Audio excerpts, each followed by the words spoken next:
Welcome to the Select Star Podcast, your resource for innovative technology, developer topics, and more. Here's your host, Margo McCabe from the HarperDB team. All right. Hello, everyone. Welcome back to the Select Star Podcast. Thanks again for tuning in. I know we're getting towards the end of the year here, so I'm glad that we're able to fit in a couple more awesome speakers to be on. So today we're speaking with Annyce Davis. Thank you so much for joining. Hey, thanks for having me. Yes, and I think I originally had connected with you or saw your name because you're speaking at a couple conferences. I think it was the Render ATL lineup that I saw you on, and Oh, then yeah. I know we were just chatting. You have another talk actually later today, so it sounds like you're pretty busy. Yeah, I mean, conference speaking is just one of those things I really enjoy. I love getting out there and meeting different people in the tech community. So it's a great way to just like grow my network and meet a lot of interesting folks. Awesome. Yeah, and so I guess before we jump into a couple more specific topics for today, would love to hear just sort of a background on who you are and what your journey in tech has been and kind of how you got to where you are today. Sure. So right now, I work as VP of Engineering at Meetup. Meetup has been around for over 20 years, helping people to connect around shared interests and identities. I really enjoy the work that I do there. A bit about what led me to this place, this point in life. Um, as a young person, I was really torn between like more tech things and like writing and poetry. And Okay. I remember I was kind of always like either writing or, doing some like math, sciencey things. And I had a math teacher who was just like, no, that math, numbers, science, that's your thing. You should go for it. And I remember playing this video game at school, Number Munchers and Oregon Trail. And my teacher told me, hey, if you want to do stuff like this when you grow up, you have to be a programmer. And so that was it. They must have been very influential. You just never questioned Yeah. it. I mean, it's so fascinating to me how much power teachers have Mhm. on society, yet how unbelievably underpaid they are. That that is Uh, true. so yeah, more on that later. Uh, but yeah, so ever since that point, I really spent a lot of my focus just like on science, technology, math, etc. I ended up going to a science and technology high school. I studied computer engineering in college, and I ended up working in technology. I got my start at Lockheed Martin as help desk, and then ever since then, I've been in the tech industry. Okay, that's great. And so I know you said currently Vice President of Engineering at Meetup, and before we kind of jump into some of the different activities you're doing with the community and speaking and instructing specifically at Meetup, are you able to share like a little bit about what you work on there? Are you leading a team like within a certain department, or what are you focused on now? Yeah, of course. So right now I am leading a team, a business unit. This is around our member subscription product that we just launched a year ago to help people find friends. This was really new and challenging for me. I've done a lot of software development over the past 20 years, but this was the first time that I've been accountable for like a business vertical and had to learn about EBITDA and CAC and all these other finance and accounting terms that I knew nothing about.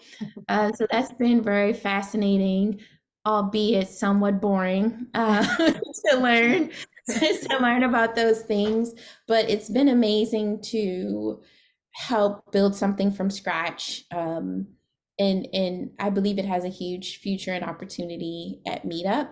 Mhm. Besides that, I do my VP of engineering responsibilities, more traditional things like helping with production incidents, making sure we're compliant, handling different contracts, participating in reducing hosting costs like so many other engineering leaders these days. Hmm. Uh, so that part of my job hasn't gone away. It's just less of my day to day.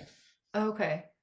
Interesting. Well, yeah, sounds like you have a lot of different things on your plate. So as you said, even if some of the things you have to learn are a little bit less exciting, at least your day to day is probably involved in a lot of different things. And so it doesn't get too mundane. No, it's definitely something different every day. Yeah. That's what I love about working at a small company, but it's interesting because more and more people I talk to, allude to the fact that like sometimes you can still work on a small team or within a small department and still have that effect of like wearing lots of different hats and learning all different things and Hmm. not being just pigeonholed into one area. And it's cool to see that really in tech happening a lot, where there's this cross functionality between different teams. Yeah. Um, and that way probably makes it easier for people to transition if they want to, which I know is something that you Mhm. help folks with. So yeah, Yeah. I saw that. I think the talk you're doing later today and something that you've written about and talked about is helping folks in the tech industry either excel within their current careers or get into tech or make Yes. a change. So without giving away all the secrets, I'd be curious of what some of your like high level sort of tips are in that space, or some of the biggest mistakes that you see, things like that. I'll say, okay, so I love this question. And one thing is people try to build their network when it's too late. So I'm a strong believer in build your network before you need it. It's like Okay. they're out of work and now all of a sudden they're like trying to network and like make connections. And it's like, no, you need to do that when you're perfectly content and fine in your job. That's when you really need to be building your network, because you need to build it before you need it. So that's something that you can rely on and reach out to, even if it seems like, are we heading for layoffs, or does it seem like this business unit is going somewhere I'm not interested in? Let me tap into my network and just start some conversations. So that is like one mistake I see people making time and time again, is neglecting the building of their network before they need it. Yeah, no, I think that's a really good point.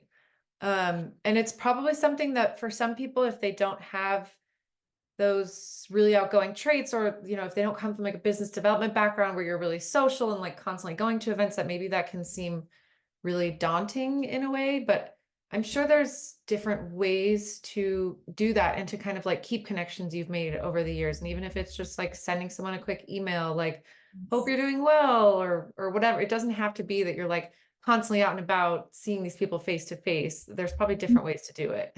Oh, yeah, definitely. There's so many techniques that I use. I know it's ironic because I really do enjoy speaking at conferences and meeting people, but I'm an introvert.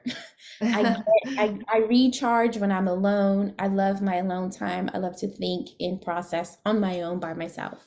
Okay. Uh, so these kind of events are extremely draining for me, and I even am shy to some degree when I show up at a conference. Mhm. So one thing is like I play a game with myself. I'll pick a color. Let's say my favorite color is red. And I'll say, everyone who's wearing red at the conference, I'm going to try to say hi to them and introduce myself. That Okay. makes it a game for me. Yeah. And and it's also like takes away some of the fear. Right. And you never know, like you never know. Or I'll say like by the end of this conference, I want to have 3 more LinkedIn connections of Right. like that really value. Like I can bring value to their network and they can bring value to my network. Right. So those kind of things where you're gamifying it, I think takes a bit of the pressure off, and you don't have to be a super extrovert in order to build your network. Yeah. As you mentioned, I love just saying like, "Hey, read this article, made me think of you." Hmm. It's so easy to do. It doesn't take a lot of effort. I'm always reading something. Most of us are reading something. There's Yeah. someone in your network that comes to mind that you could just shoot it over to them, and that's how you can kind of foster those relationships. Yeah. Yeah, I love that. And that's a great tip for being at conferences. I think um something we sometimes forget is that everyone's in the same boat. And so like Mhm. even if you feel like you're bugging someone or annoying them, or they don't want to talk, like they wouldn't be at the conference if they weren't there to also be Exactly. chatting with people and meeting people. Yes. And even if it's not the topic that they want to be talking about, or like not an area that they specialize in or whatever it may be, or if like they're trying to sell you something, like you can still get to the bottom of all of that and just kind of Mhm. initiating that conversation. I think the other people more often than not would be really thankful as well. Yes. So I think that's like an important thing to remember, because I've been at some huge ones. Like we went to the Web Summit conference a year ago, which was massive. And at times it was so overwhelming and felt like being at like Disneyland or something, because there were just so many people and so many Wow. places. But I found this like cafe corner where it was quiet and like people were sitting down and relaxing and maybe catching up on emails. And I was like, okay, this is a good place to start. Like just sit down next to someone, get the conversation going, and like see what happens. Absolutely. Absolutely. Yes. I love that.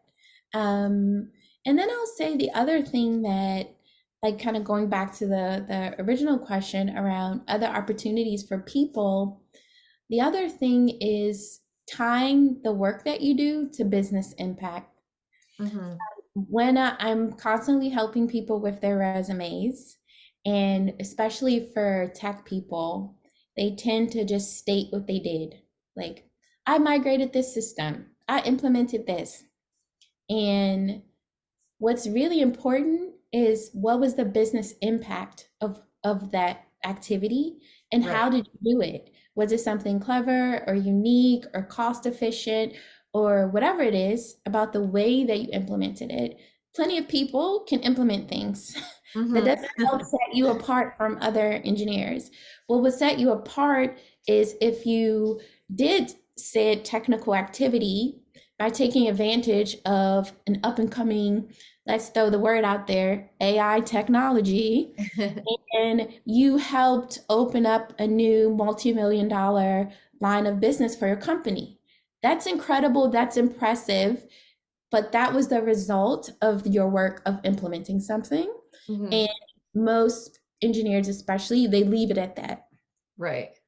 Yeah, that makes sense, especially if you are working on the software or like the tech side of things. You might feel like you're very early in the pipeline of how that led to said Mhm. opportunity or new customer or expansion.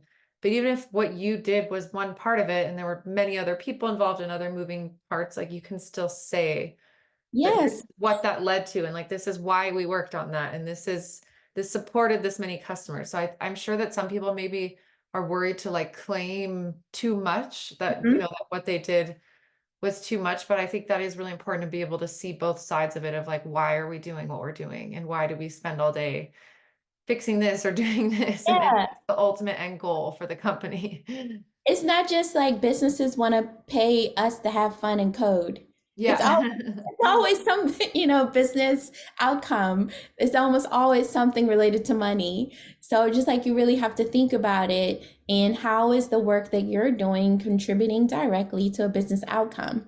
Mhm. Um, I used to do a lot of work on apps, and I could say my work, I addressed whatever, let's say 75% of the high priority bugs, directly leading to a 52% increase in our App Store rating. That's incredible. Like, Yeah. oh, wow, that's something that business people will understand. What did you do? You fixed bugs. Yeah. Yes, that is what you did. That is important. That's great. But it's, you did it for a reason, to Yeah. achieve business outcome.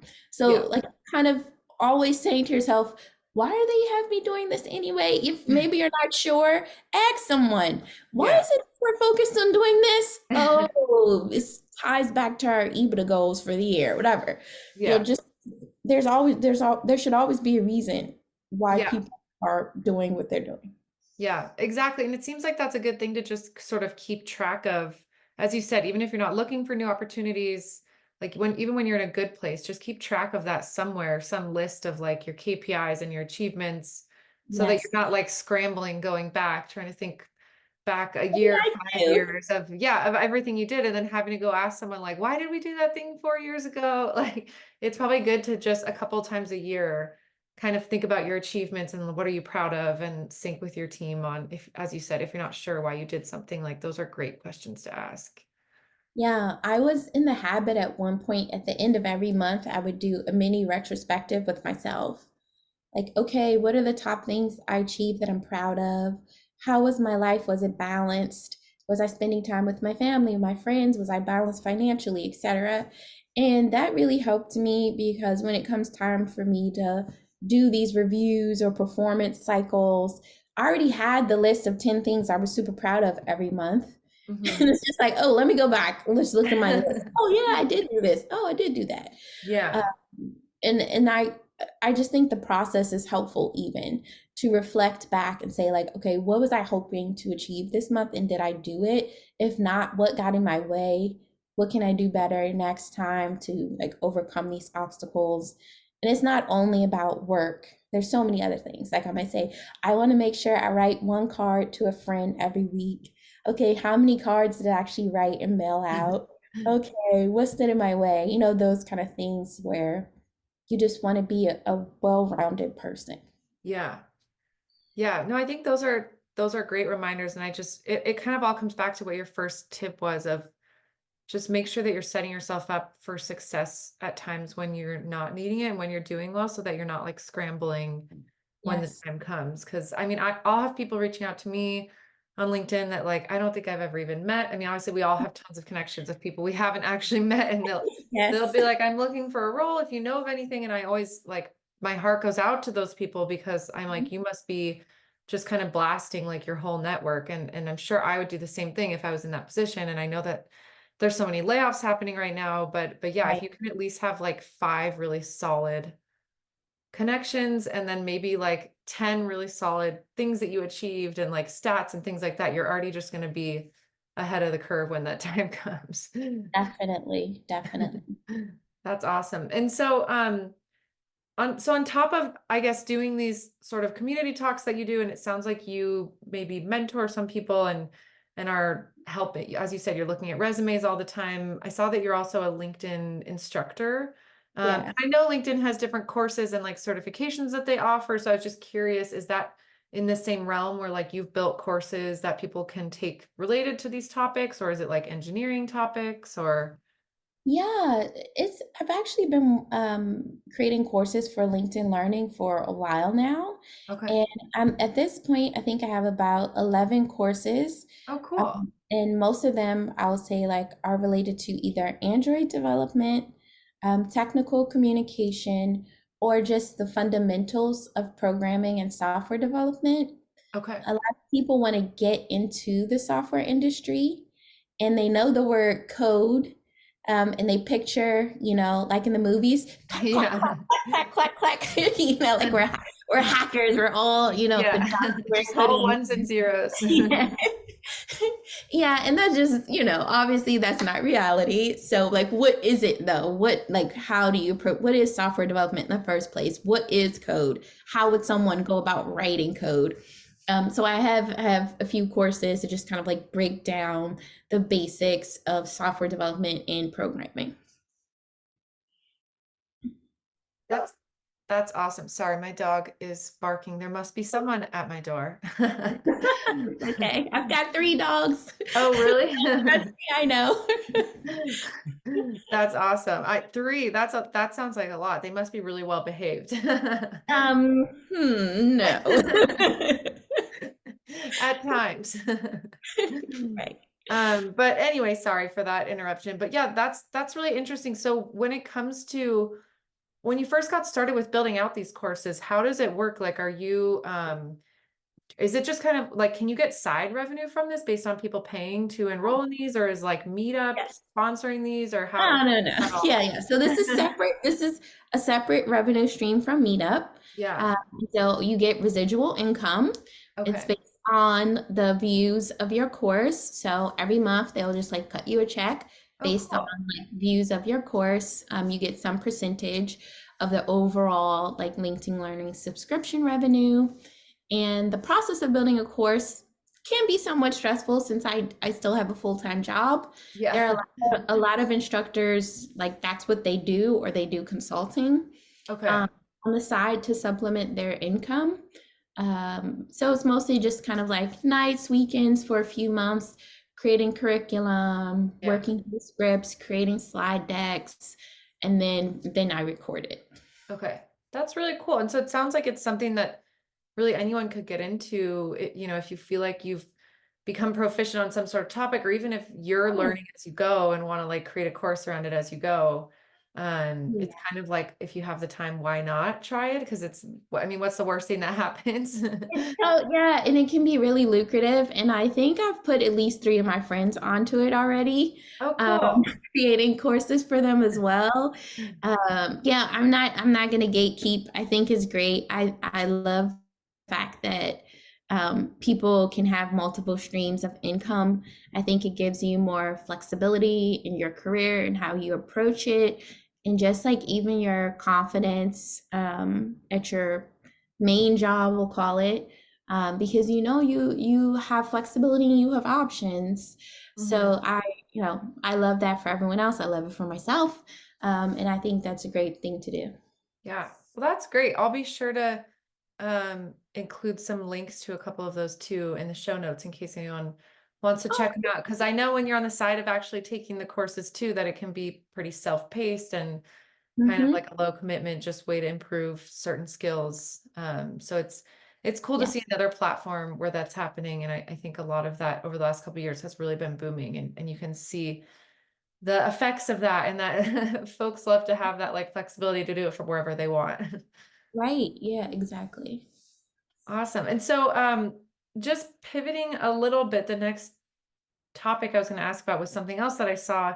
I think you were speaking about or attended a conference around was about GraphQL. I saw that. I think Oh you yeah. did a talk around like some of the things that you've learned with implementing GraphQL in production, and like pros and cons around that. I just thought that stuck out to me because that's something that we've been hearing about more and more for quite a while, and our HarperDB users have been like requesting more GraphQL functionality, and I've seen that it's really gaining popularity. We actually implemented some new functionality with our last release, and so I Nice. think it's probably like a hot topic and good time to be to be Yeah. focusing on that. So I was curious, you know, and if folks listening maybe aren't familiar, like a high level overview on what GraphQL is, but just I was curious like what some of your learnings were of pros and cons, and implementing, and tips around that.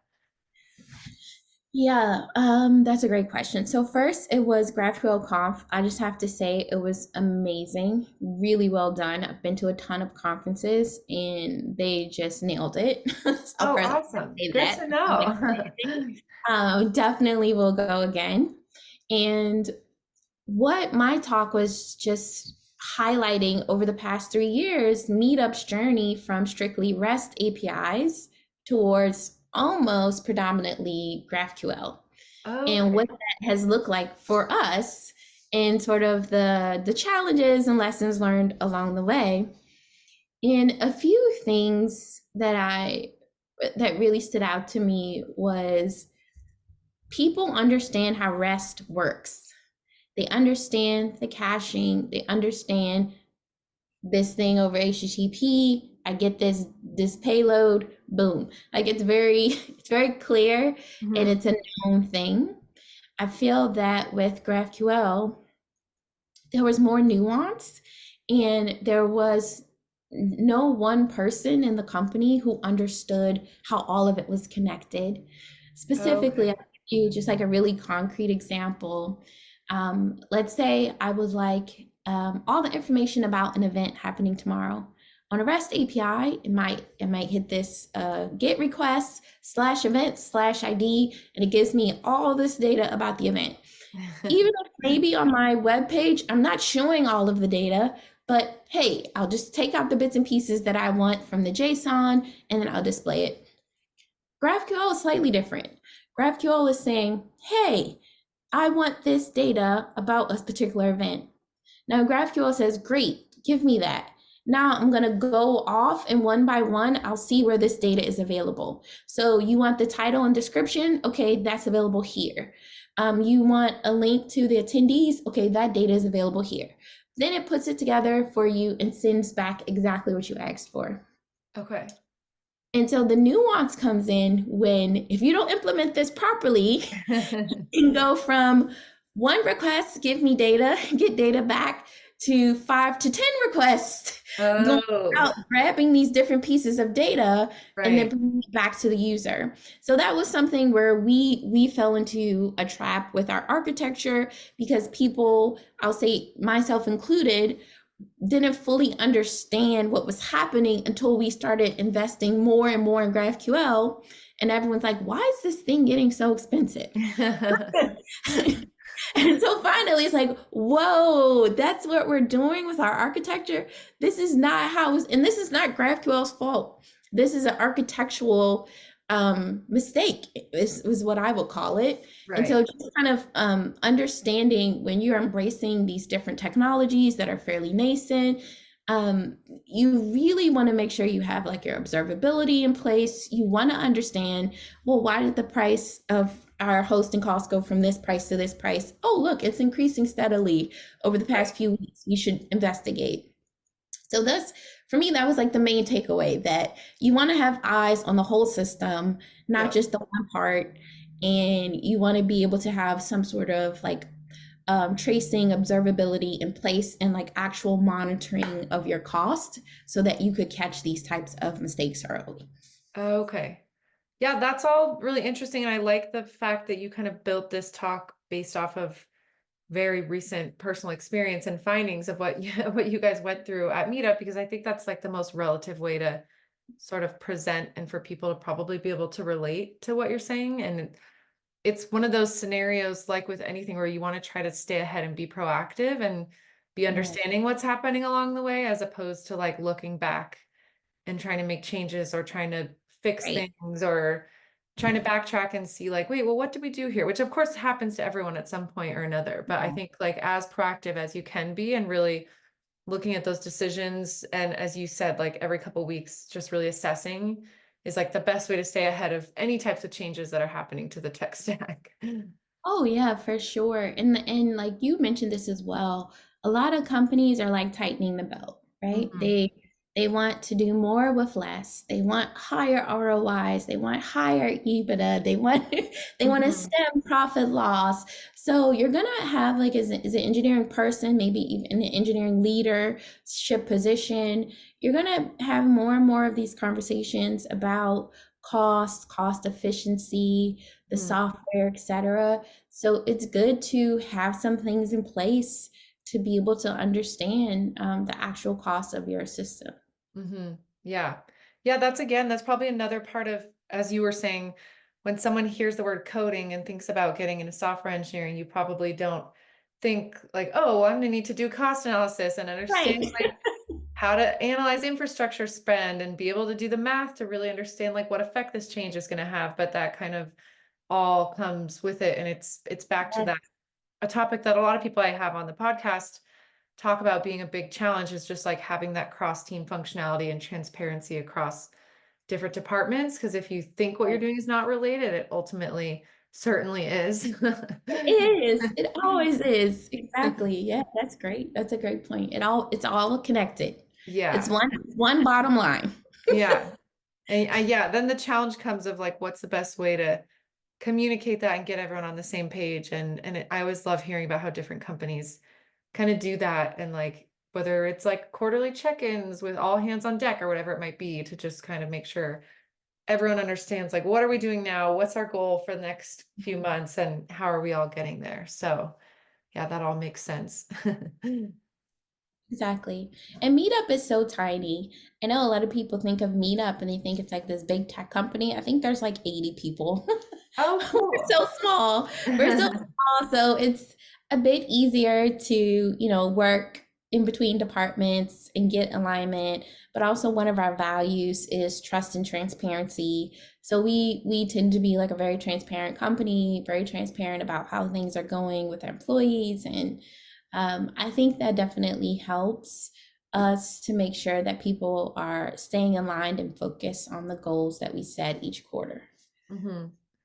Yeah, no, that's great. And that's funny you say that about people assuming it's huge. That's probably because there's such a big community and like such a far reach and kind of that brand recognition. I'm sure most people listening have attended at least one meetup, I if hope not so. more, at some point. And so that's really interesting when you hear about like what the team behind all of that infrastructure is and how that's being supported. And I'm sure a lot of it is like community supporting each other as well, and things like that, which is always a great thing to see. Right.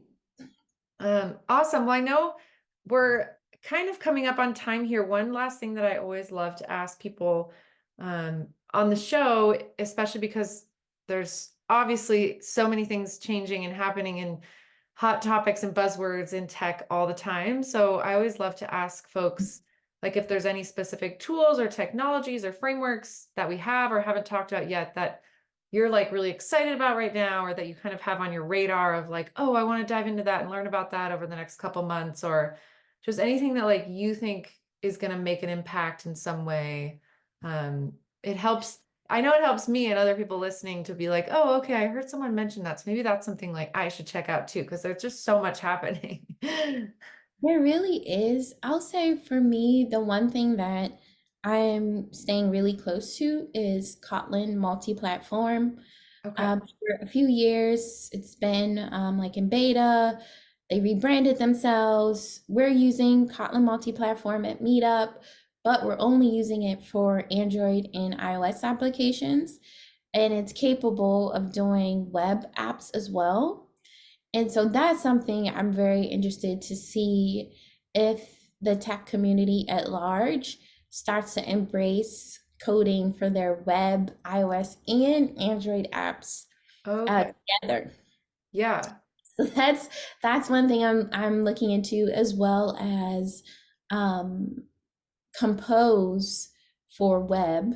So that's a technology that you can use on your Android applications, but then being able to use the same thing to create the user interface of your web applications, that's very interesting to me. And I feel that as more businesses, like I said, they're tightening the belt.